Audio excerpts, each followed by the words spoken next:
The dark web. The name itself is a meme. It's become the boomer boogeyman, the back alley of the internet where you go to get your kidneys harvested and sold off to a billionaire's all-you-can-torture buffet. It's the skeezy part of town, the no man's land of the digital world, chock full of society's most vile scum. It's also pretty boring. See, the dark web really isn't that much different than the surface web. Sure, it has a cooler name and better privacy, but most people use it for the same shit. Social media? Check. Shopping? Check. Pirating movies? Duh. Did you know Facebook exists on the dark web? You do now. My parents are terrified of the dark web. They speak about it in hushed breaths, sort of like how Ron Weasley talks about Lord Voldemort. It's as though they think uttering its name too loudly will invoke the wrath of some serial hacker, just waiting in the wings to delete their bank accounts. Ridiculous, right? I told them they were paranoid. To prove them wrong, I even downloaded the Tor browser and uninstalled Google Chrome. There's nothing to fear on the dark web, I said, so long as you've got a half a brain's worth of sense in you. Now I wish I could take it all back. I stumbled across the website after a long night of drinking. I'd been out with Jared, my best friend since childhood, reminiscing about the good old days of driving Mrs. Crabtree up the wall. When I got home, I felt a bit nostalgic, so I went digging for old pictures on Facebook. Like most drunk missions, one thing led to another, and I landed on an old thread listing the most exciting websites on the dark web.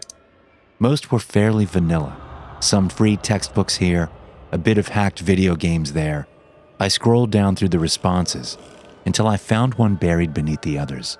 It had just a single upvote, monstercall143d.onion. I stared at the link for a few seconds, then cracked a fresh beer and said, F it. The website was plain, mostly white text on a black background. Across the top was a banner emblazoned with the words, "Call your monsters." I cracked a grin. It was kind of cute, in an edgelord emo kid sort of way. After clicking through a few menu links, I landed on the Order a Monster page. It said that, for $99, they would deliver a personalized monster to a doorstep of my choice. Free shipping, too. The flavor text read, "Perfect for getting even with terrible bosses, backstabbing friends, and childhood enemies." I laughed. The idea was absolute gold. They even had a monster call guarantee of same-day shipping. How they managed to pull that off, I had no idea. Maybe they had a network of paid actors, patiently waiting to dress up in Halloween costumes and say a few canned lines on somebody's doorstep. Or maybe it was like Build-A-Bear, where you got to design your own stuffed versions of ghouls like Dracula and the Wolfman. Whatever it was, I decided I was far too drunk to give a shit about how they made it happen. All I knew was $100 was a damn steal. I smashed the order button, and it brought me to a follow-up page titled, "Design Your Monster." I practically licked my lips. This was the juicy bit. The website gave me a drop-down list of selectable options based on modifiable body parts. The mouth, for instance, had fangs, broken teeth, no mouth, multiple mouths, and too many teeth. I thought the idea of too many teeth sounded ridiculous enough to be awesome, so I picked that and went down the list and selected the rest of the monster's attributes, including its body type, its subspecies, and finally its power. The next page said, "Leave a message." I mulled it over for a few minutes before deciding to keep it simple. I typed "boo" in the text field. Once I was finished, I clicked complete, and it brought me to a new screen that made me jump. It was a webcam video of me, staring shocked at my laptop. The stream was live. At the top of the page, a red text banner proclaimed, "Perform the blood sacrifice." I cocked an eyebrow. What?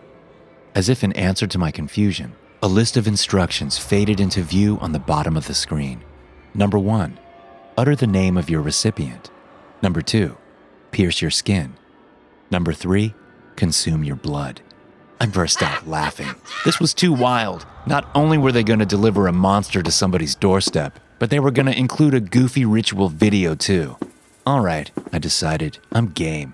I went downstairs and grabbed a knife from the kitchen drawer and headed back up to my room. Holding my hand up with a coy grin, I pricked my thumb with the tip of the blade. "Jared Mayhew," I announced dramatically. I stuffed my bleeding thumb into my mouth and sucked it clean. Then I held it up, drunk and proud, as evidence of my dark ritual complete. Seconds passed and nothing happened. Then, the screen went black and a new page appeared. Order complete, delivery in progress. I sipped my beer, wondering how Jared would react to my spooky surprise landing on his doorstep tomorrow. I really hoped they included the blood sacrifice bit. Jared and his wife, Alyssa, both hated blood, so they'd never let me live it down, and that was exactly what I wanted. A couple of seconds later, a new screen popped up. Delivery complete. Stand by for results. Already? That didn't make any sense. How did they manage to create my order and ship it across the country all in the span of 5 minutes? A depressing realization swept over me. My drunk ass had been duped. There was no way they'd be able to ship something that quickly. So the only explanation was A, it was a scam, or B, it was just some lame email jump scare. Now the $99 made more sense. There was no way a tiny startup could offer same-day delivery and a compelling product for so little money. It was a pipe dream logistically. Defeated, I decided that was enough dark web shopping for one night and time to pack it in. I closed my laptop, brushed my teeth, and hopped into bed. My phone vibrated.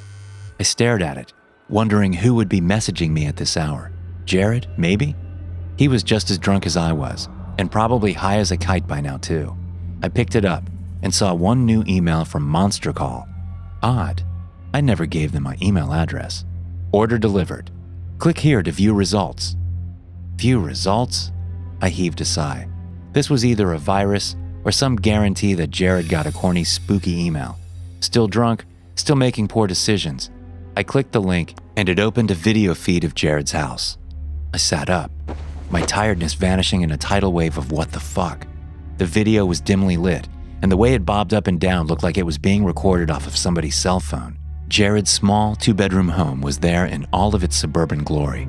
Something about the video felt off, though. Wrong. I told myself to relax. This was just some prank or gag. The company probably put out a call for a fraction of the money to any locals, and somebody pulled the contract. No doubt they were going to walk up the front steps, knock on his door, and then say boo and run off or something. It wasn't a big deal, but why was my heart racing? The video neared the house, the footsteps going slowly. In the silence of the night, I heard the person behind the camera breathing. They sounded frightened, scared. Why? Lights went on inside the house, painting the windows in a dull yellow glow. I squinted, seeing dark shapes darting behind the curtains. Thoroughly confused, I decided to message Jared and ask if he got my surprise. I texted him, "Hey dude, did you get my special delivery?" He immediately responded with, "Help." A few seconds went by. Then he followed up and texted, "Something inside the house." Dark splotches splattered against the curtains.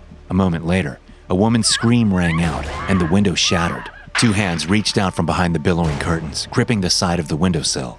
Then 2 more gripped the top. A figure emerged, lurching out of the opening and into the yard. It looked familiar. Jesus Christ, it looked familiar. It stood 8 feet tall with large bat wings flared out behind it and 4 crooked muscular arms clenching in and out of fists. The person behind the camera stumbled backward, muttering something incoherent. The creature swiveled its head toward them. The video feed shifted. Images of the sidewalk flew up and down as the cameraman ran full tilt from Jared's house, heaving panicked gasps. I caught muffled fragments of prayers. Then a shriek sounded, followed by the flap of powerful wings. The video crashed, tumbling in a blur of pixels. A man's voice shouted for help, and then something heavy crunched, and his voice died with a wheeze. Another shriek filled the night, and a shadow appeared, gazing down toward the discarded cell phone. It had 4 arms, a pair of wings, and a mouth filled with rows and rows of teeth. Too many teeth. I lurched forward, swallowing the vomit in my throat. In one of the creature's arms was a 30-something man, struggling wordlessly against the monster's might. His chest looked like it had been caved in. The creature leaned towards him, pressed its teeth against his face, and slowly bit down.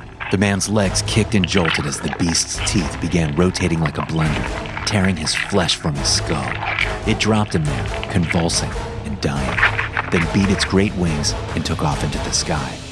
Moments later, I heard confused shouts. Footsteps pounded against the pavement, more hollers. People called for the police. Other neighbors told children to get back inside. I put my phone down, horrified. It had to have been a joke. There simply was no way that had actually happened. It couldn't have. It was too gruesome, too violent.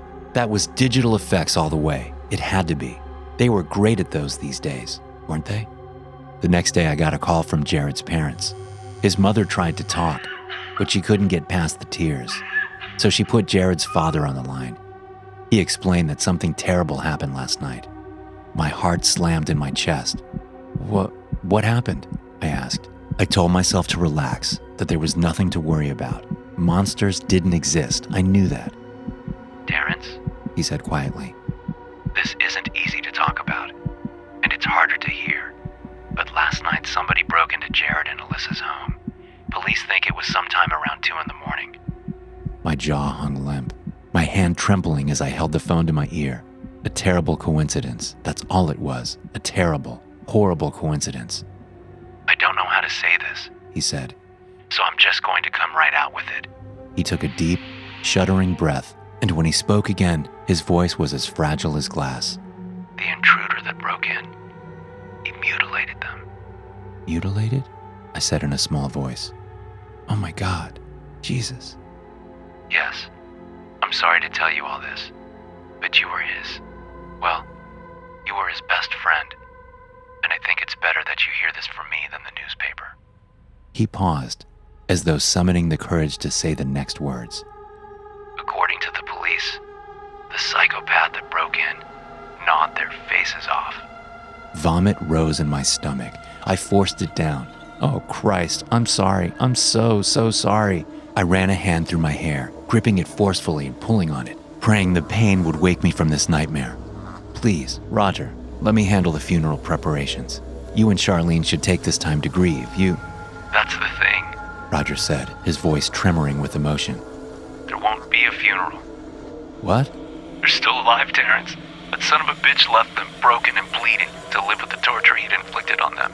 He choked back a sob before recomposing himself. So far, there's no trace of the bastard. The only lead the cops have is a crumpled note they found on the doorstep. He left a note? Yeah, but it was just one word, practically useless. I swallowed. What did it say? Boo. Thanks for listening. If you enjoy these stories, be sure to subscribe to the podcast and check out some more of my episodes here.